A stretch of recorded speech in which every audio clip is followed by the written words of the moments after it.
obviously, it's always good news when there's more schools announced for Alberta, but the PCs have a track record of announcing schools and then not building them, and that's a real problem. The other issue here is that the amount of schools announced, the amount of funding announced for these schools is just clearly not enough. It's $2 billion over 10 years. The Wildrose plan is $2 billion over 4 years. In order to really address the school shortage, we need to put more than just a couple $100 million a year into this. The PCs have really dropped the ball on building schools. It's going to take more than $2 billion over 10 years to make up the difference, and the Wildrose plan addresses that with a very aggressive building program.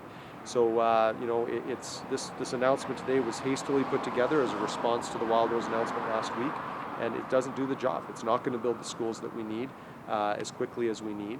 And frankly, the PC's track record on building schools is very, very poor with actually following through and getting them built. So, again, it's just more of the same from these guys. And Rob, you mentioned a little bit in the release that I read. It seems to you guys, I think, that this is more of just kind of a campaign ploy, and as there was some mention there about how it's really an improper use of government resources to... Yeah. Tell me a little bit about this. How do you see this as just really being a ploy and not actually... Jim Prentice and the PCs have got to get it through their heads that there's a difference between government resources and party resources. We're in an election campaign.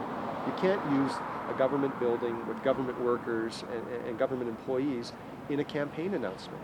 He's unelected, his education minister is unelected, and there they are at the McDougall Centre making a political announcement. It's not only unethical, it's probably illegal. So we're going to, obviously, now we have to go and report this to the Ethics Commissioner, and we would just remind Mr. Prentice that the PC party is not the same as the government of Alberta. And when we're in an election, he needs to respect that boundary, and he hasn't done so.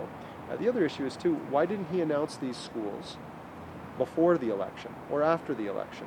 Why right during the election? This is the PC habit of politicizing everything, where they wait until elections are called to make announcements that should have been made, months and years ago, and it's not right. And obviously, it was a political announcement. So the announcement itself falls short. $2 billion over 10 years is not enough to address our school shortage. That's why the Wildrose plan of $2 billion invested over 4 years, that's $500 million a year, on the school backlog. That is going to make the difference in getting the schools built that our parents and students need in Alberta. The PC plan falls short dramatically in that regard. Any other questions? Anything else? I'm good. You good? Excellent. Thank you very much. Thanks very much, guys.